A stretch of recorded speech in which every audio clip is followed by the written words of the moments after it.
Can you spot the connection to the Biohazard series right here?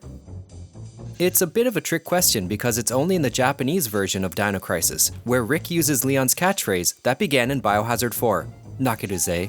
Directly translated, it means I could cry, but you may recognize it as women, or story of my life, to name a few. I guess someone at Capcom, maybe even Shinji Mikami himself, liked it enough to give it to Leon. However, Rick used it first. But playtime is officially over, kiddies. It's time to jump into the Dino Crisis Guidebook, this time looking at the Secret Features chapter.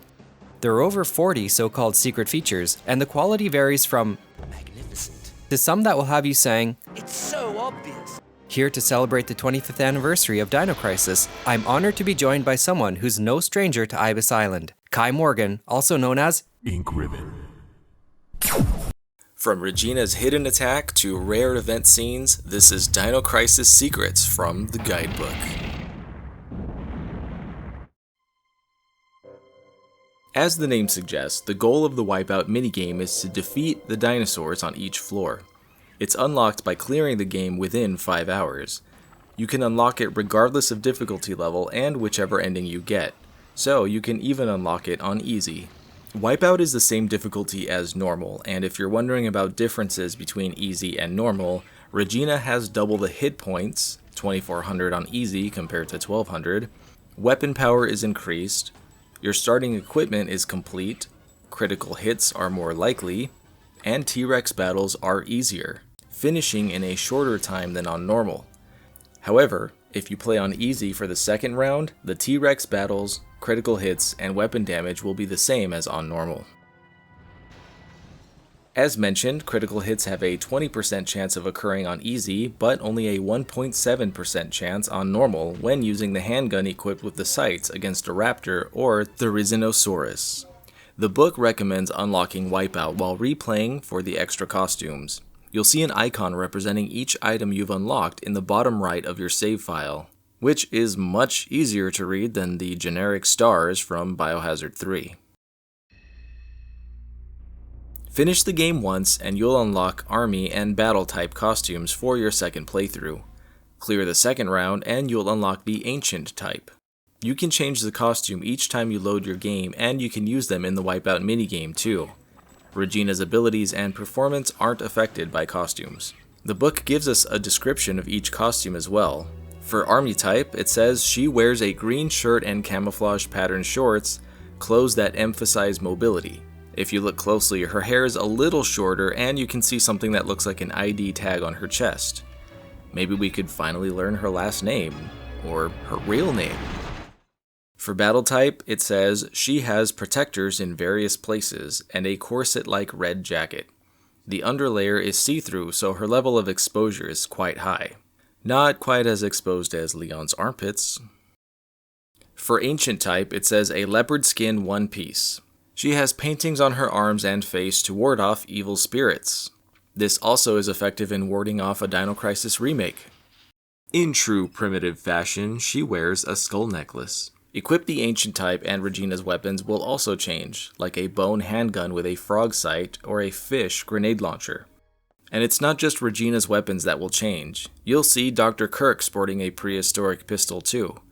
Also, if you look closely, Regina's eye color has changed with the costumes as well. The watch scene in the intro movie is based on a real one, the GSX 700. There's even a connection to the Resident Evil series here. GSX also makes the watches worn by STARS members in the 2002 Resident Evil remake. Here's the model Rebecca wears, and you can see it has the red cross, the STARS logo, and even says, Made in Raccoon.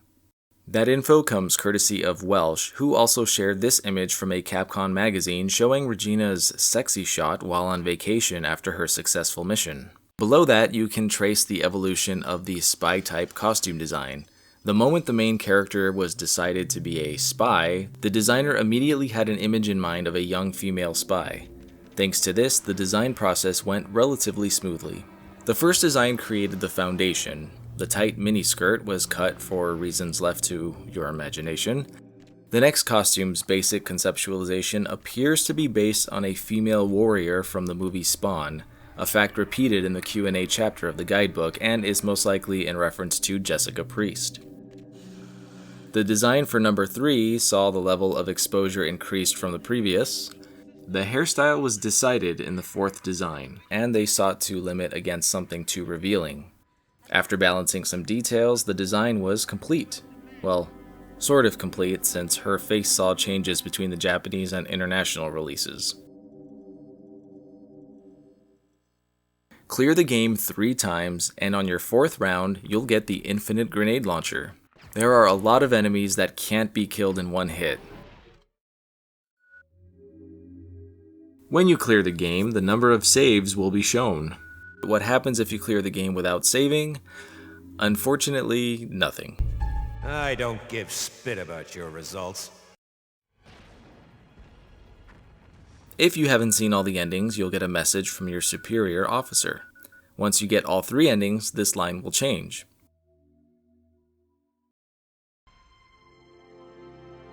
Clear the game without using a continue and you'll be treated to this ending graphic. As a side note, using a resuscitation machine to revive yourself doesn't count as a continue. Keep this in mind if you're playing the Japanese version, which has far fewer resuscitation machines. Instead, the Japanese version has 30 continues to the international version's 5. Playtime isn't counted while the game is paused, when data is loading, like when opening a door, or during some CG cutscenes. Time is counted when loading the memory card. If you use a continue or resuscitation machine, playtime will return to the time when you opened the last door. Pressing the R2 button on the PlayStation lets you do a 180 turn. The book says that the best timing for a 180 turn is by pressing the R2 button in advance when you're running. Then when you stop pressing up on the D-pad, you'll stop and turn immediately. Reloading usually takes 1 to 2 seconds, but you can reload instantly simply by opening the subscreen or looking into the emergency box.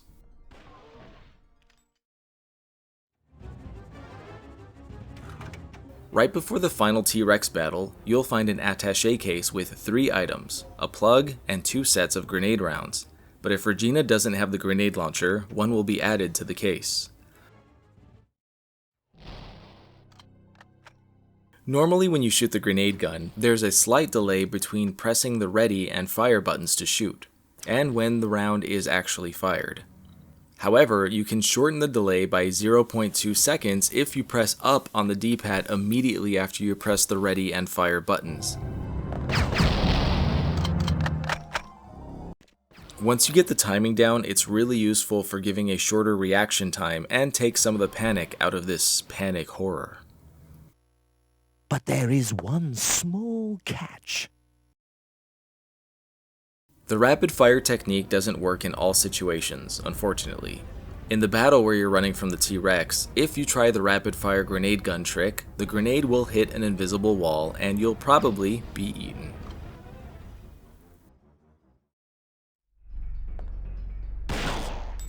The shotgun custom normally has a long firing animation that can leave you vulnerable, but if you put the laser fence to your back, the recoil will knock Regina into the lasers, which will cancel the animation. You'll recover about 1 second faster than usual.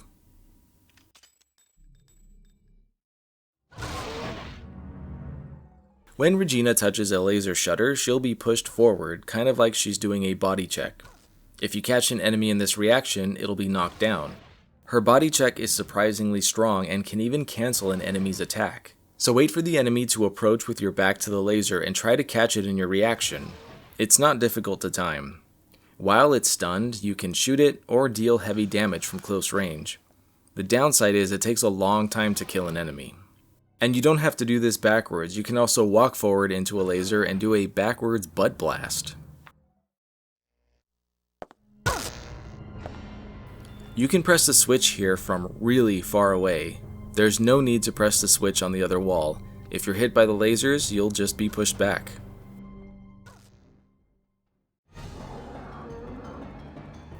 Normally when enemies are trapped in the shutter, they can't get out, but the Therizinosaurus in the transport passageway is the exception. First, trap one here, and then when you get to the general weapons storage, the Therizinosaurus will pass through the shutter and enter the room through the transport passage. If you go back to the shutter, mysteriously, it will still be closed.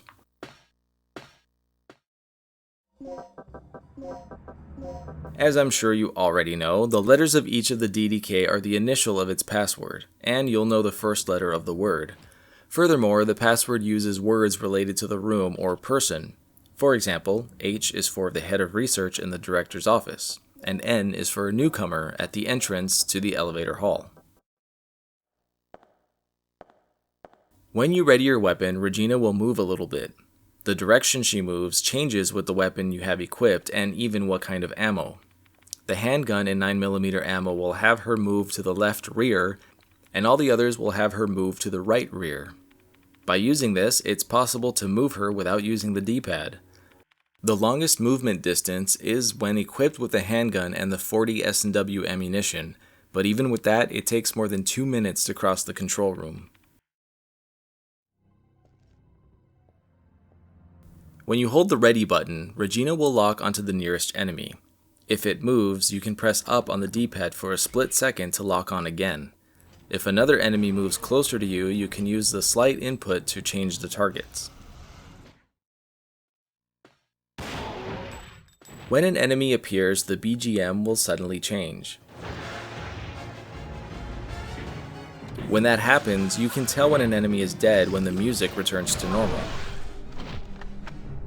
And you already knew that from another little game involving Shinji Mikami. The BGM in certain battles, like when an enemy enters a room or a danger scene, won't return to normal until you defeat an enemy or move to another room.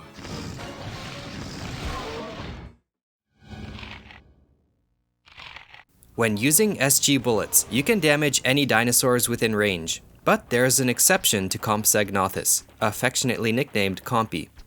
Even if you shoot 4 Compies, only 3 will take damage. If you shoot a Pteranodon with a tranquilizer, it'll fly around and eventually falls to the ground and starts to sleep. But if it falls somewhere where there's no ground, like off a cliff or behind a wall, it's considered dead. Here's a little more info about how sleep works in Dino Crisis. If you put a dinosaur to sleep and then leave the room, the sleep timer will pause until you go back to that room. So no matter how long you spend in another room, that dinosaur will continue to sleep. Return to the room and the timer will continue. But if you move to another floor or save your game, the sleep time will be considered over. Here you can see the effectiveness of the tranquilizers.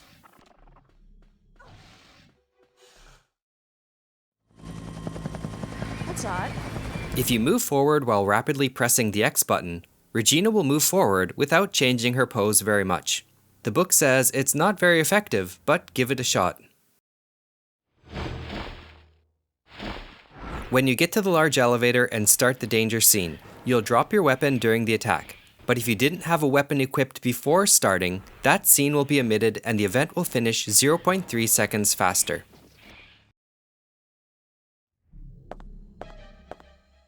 Near the large elevator, as you progress in the game, a portion of the path collapses and you can't pass through. Perhaps due to this, weapons can't be dropped here, so they won't be lost when the path disappears. If you leave a dropped weapon, it won't disappear, even if you go to another room. If you don't pick up your weapon after the danger scene by the big elevator, there's a chance you can see it highlighted in a later cutscene. To see what Dr. Kirk went to get, choose Rick's option in the 4th selection. Use the pulse receiver. You'll see Dr. Kirk moving from the research room to the special weapons storage and to the underground heliport. Basically, Dr. Kirk takes the stabilizer and initializer and is trying to escape by helicopter. But if you check the room Dr. Kirk was in just before, you'll see the stabilizer and initializer are still there, untouched. The Doctor's actions are truly mysterious. In some locations, when you enter a room or are staggered by an enemy, hold R1 and the attack button to shoot, but the bullet may not fire until 1 second has passed. The book says this happens roughly 1 in 10 times, but I tried it dozens of times and only saw it twice. You can see this phenomenon in the Wipeout minigame here in this corridor, and again in the second mission here. The slower bullets are fired, the more vulnerable you are to be attacked, and the more time you will lose from the timer. On the subscreen, both X and triangle buttons function as cancel, and by pressing them, you can return to the normal screen. However, the X button closes screens one by one, where the triangle button closes them all at once, and you can instantly return to the game. But be careful you don't press triangle again, because you'll open the subscreen and suffer time loss. In the Japanese version, both the circle and square buttons work as confirm and attack, but if you hold one button, the input from the other is disabled and it has no effect, so you can't pick up an item while holding one of the buttons and pressing the other one, and you can't reload until you let go of one button. This is a much easier mistake to make in international versions of Dino Crisis, where the buttons are changed from square and circle to X and square, which are right next to each other. Normally you can pause a game by pressing start, but unplugging the controller will also pause the game. This prevents Regina from being attacked if someone accidentally pulled the controller out. You can't unpause it by plugging the controller back in. You have to press start after reconnecting it. Tooth marks. It had to be some sort of... The corpse by the backup power supply passage is eaten by dinosaurs and loses most of his body. The torso was chewed up and dragged a long distance, but somehow, despite all the damage, you can still find some anesthetic material inside. That's disgusting. Normally when you shoot an enemy with a tranquilizer, it takes effect as soon as it hits, but if you hit a raptor, the effect may be delayed. More specifically, if you shoot a raptor that has been knocked down by a shutter or getting up from sleep, the raptor will get up first before going to sleep. Similarly, if you shoot a raptor doing a tail or pounce attack, it will sleep after the attack finishes. For Pteranodon and Threeginosaurus, if you fire a tranquilizer when it's getting up from sleep, the dart will pass through and it can't be put to sleep until it gets up. When you talk to your teammates, Regina's position is predetermined for each scene, so if you start talking from a different position, she will teleport to a new location. For example, if you talk to Rick in the control room from the right side, Regina moves to Rick's left, where she remains after the conversation. If you look at the map on the panel, you'll see a picture of the first floor, but the description says a map of the first and second floor is displayed. Download it and you'll get the second floor map too, but no matter how hard you look, you won't see the second floor on the panel. So, where is it? The laser shutters in B2 and B3 will become operable as the game progresses, but if you don't have the level C card, you still won't be able to open or close the shutter here, even if you press the switch. Also, there's no card slot, but the level C card is required to open the door. So where do you put it? The large shutter between the port and the port transportation passage can be seen on the map subscreen, but there's no way to open it until the very end. However, if you try to open it, where does it open from? If you investigate either side, it says it doesn't open from here. To progress in the game, you need to collect the fingerprints from corpses around the research facility. This is essential for advancing the game, but there are corpses whose fingerprints can be collected just for fun. There are 10 corpses' fingerprints to find. See if you can find them all. And come on Capcom, this is a perfect trophy or achievement to add to the remake. Except for Dr. Kirk, fingerprints can't be collected from anyone living. Tom's fingerprints can't be collected until he dies. What? Oh. There are some events you can't see just by playing the game normally. Here are 6 from the guidebook. Number 1. When you encounter the T-Rex in the Chief's room, you can see it retreat. Do this by waiting 20 seconds on easy or 40 seconds on normal, or shoot it with the amount of ammunition shown here. They must have assumed most people would run away instead of choosing to battle it. Number 2. To see Rick report on the location of Dr. Kirk, choose Rick's first option on the first selection and talk to him between the time of Tom's death and the discovery of Dr. Kirk in the B1 loading bay. What? Oh, I don't see any signs of Doc here. Number 3. Here, Gale get impatient with Okay, Regina let's by move choosing on. Rick's first choice, and after Tom dies, go to the B1 hall before you use the elevator in the elevator hall. Regina, what's taking so long? We've got a job to finish. We found Tom. He didn't make it. That idiot. How do things look over on your end? I'm in the lab area. I know the doc's still hiding around here somewhere. I can see an elevator from here. Maybe I can use that to go down from the first floor. Number 4. Listen to Rick's comments on the rundown facility. Go talk to Rick before picking up the memo near the corpse. More repairs? This whole facility is probably held together with tape and glue. I think I can fix this, but it'll take some time. Number 5. Normally you can see the T-Rex get electrocuted up close.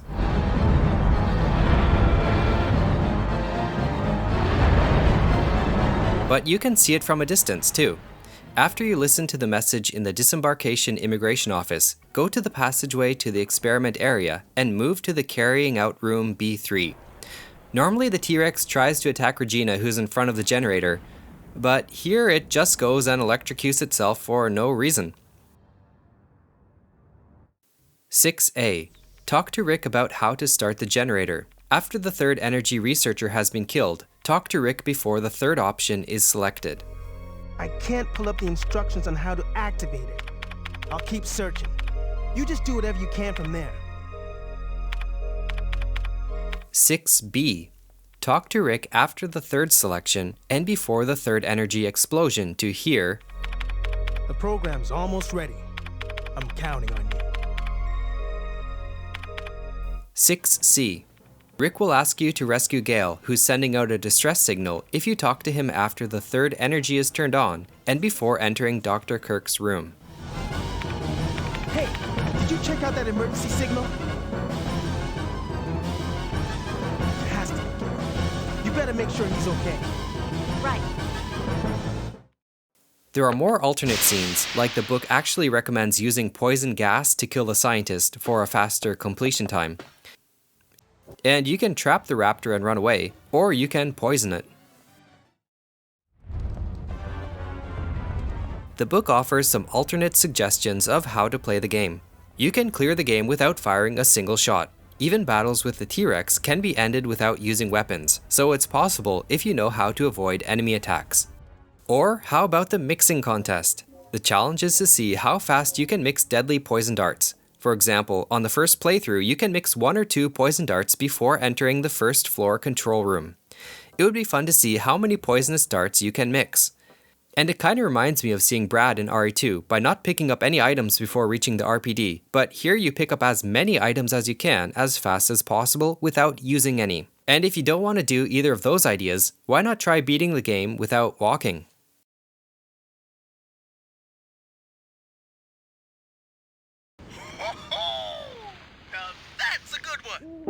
I hope you've enjoyed this look back and our attempt to celebrate this underserved series. And thank you, Kai, it was truly an honor to have Ink Ribbon join in on this mission. And a big thank you to Novel for choosing the topic of this video, and whose Patreon support allowed me to get the Dino Crisis 2 guidebook, which I'll be covering someday. Stay tuned, I'm working on something cool with Welsh, and I've got more RE and Dino Crisis vids coming soon. Thanks, see you in the next one.